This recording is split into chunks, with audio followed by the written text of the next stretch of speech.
This video we are going to see what is API versioning and why do we need it. First, let me explain you the problem statement.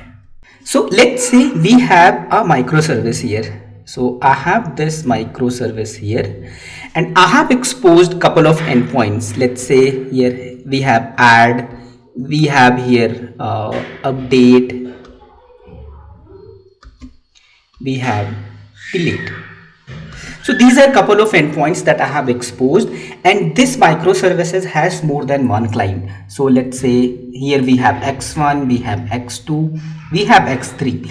They are using these existing endpoints, add, update and delete. So the business was going good, and I don't have to give an example or analogy about this that change. By the time there are changes needed, the requirement of the client changes and we have to accommodate that changes. So let's say this add endpoint, all these clients are using. So we'll take this one only for the example purpose.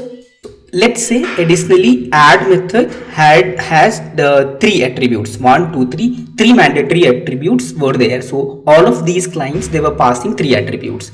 So the requirement is changing. So the client X1 is saying that I have one more information to pass on here, like this here, couple of more endpoints are going to come here. So and this endpoint has to accommodate that.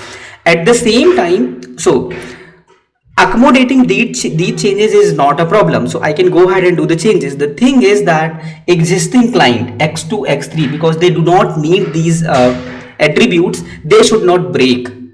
There should not be any problem with them. So this is what we call the backward compatibility. We have to accommodate the new requirement. At the same time, we have to make sure existing clients are not breaking.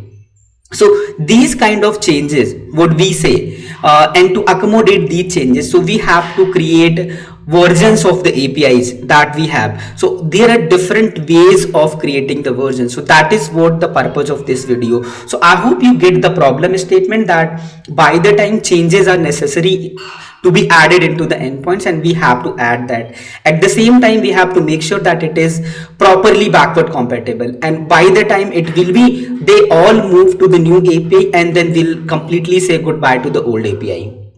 So there are different ways that we can version our API. So that is what we are going to understand in this video.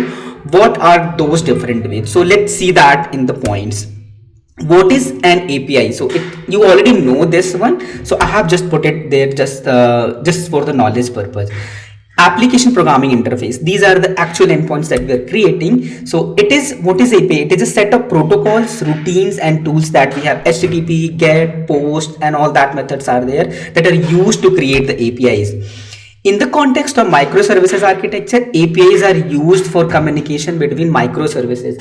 APIs are those set of things by which you expose your business functionalities. You are adding, you are updating, you are retrieving the products on the different criteria, on the basis of different criterias. In the microservices architecture, each service is responsible for a specific business capability and can be deployed independently of other services. They can be deployed. When they are deployed, other services will call them to fulfill that functionalities.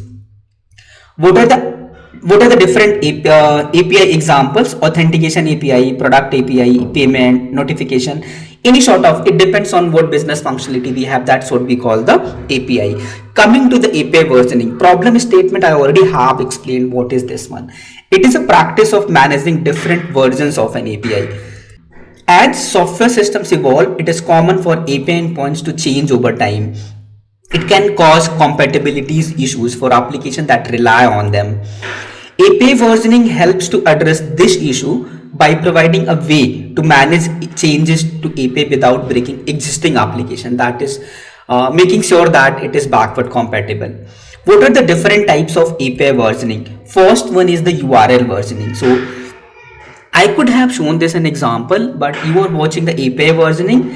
That means you already know what are the APIs and how to write that. But still, if you want to see that, I can show that in the example also, where I can show how the requirement is changing, when the requirement change, how it is breaking the changes, how it is affecting the clients. But if I tell you verbally also, it should make complete sense that what it is. Let's say this an example.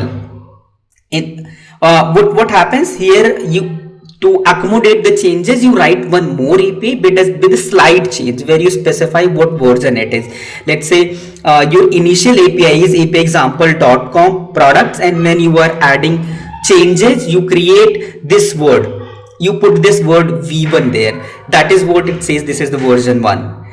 And this is very, as you see, this approach is very simple to implement and easy to understand. You just have to copy paste the existing endpoint logic into the new method and just have to change the API endpoint just by v1, and you have to ask your customers to make to use this endpoint so that new changes are reflected on that side. And when they have tested it properly, everything is going good, you communicate it officially on your website that it is your latest version. And when all of those clients are on this API version, you remove that and you make this version as a primary version.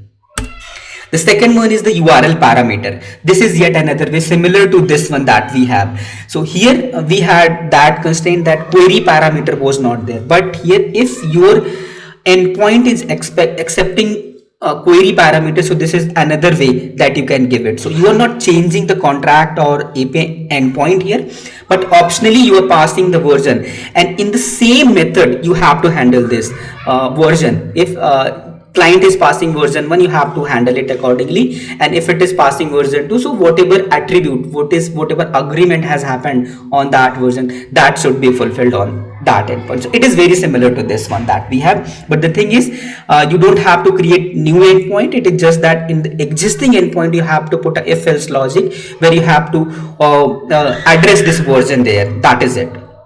The next one is header versioning. So API call happens around header also. There are many header attributes that goes request.get headers.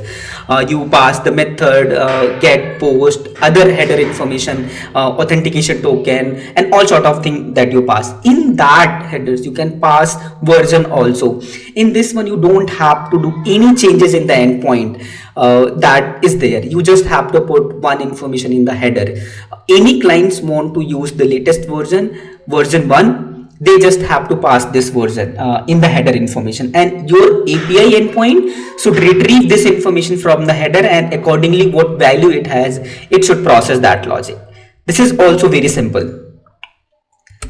The next one is the media type versioning. Media type, you say, we have sometime application JSON, application XML we have. So this is yet another way. So example v1 plus JSON. So this is the version that you can pass, and accordingly you can handle it. Accordingly you can handle it in your API itself, that how it should take care based on the media type that it has.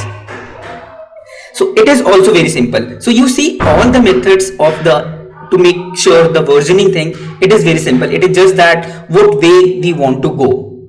It's our decision, engineers decision, that whatever way they want to go, they can go ahead. The next one and the last one is the subdomain. So it is very complex. I think it is saying that you have to do the changes in the domain itself. Like earlier you had apiexample.com. Now you have to make one deployment. You have to create a subdomain and all that. And you have to put the v1.api.example, and you have to deploy entire product into subdomain. That is where it will take into effect. It is the option. In there will be certain scenario that this is the option that is to go for. So this is complex in comparison to others that we have seen. So that's all about we have this. We understood what is the problem statement. We understood why API versioning is needed, and what are the different ways that versioning can be maintained. So if you need the code example to see how it is happening, just let me know in the comment section. It won't take much time for me to create that, but I thought it is obvious, so I'm just skipping for now. Okay, that's all about this one. The next video is about questions, interview questions, about what are the real-time scenario based question that can come across around this API versioning. So we'll see that in the next video. So till then, take care. Bye bye.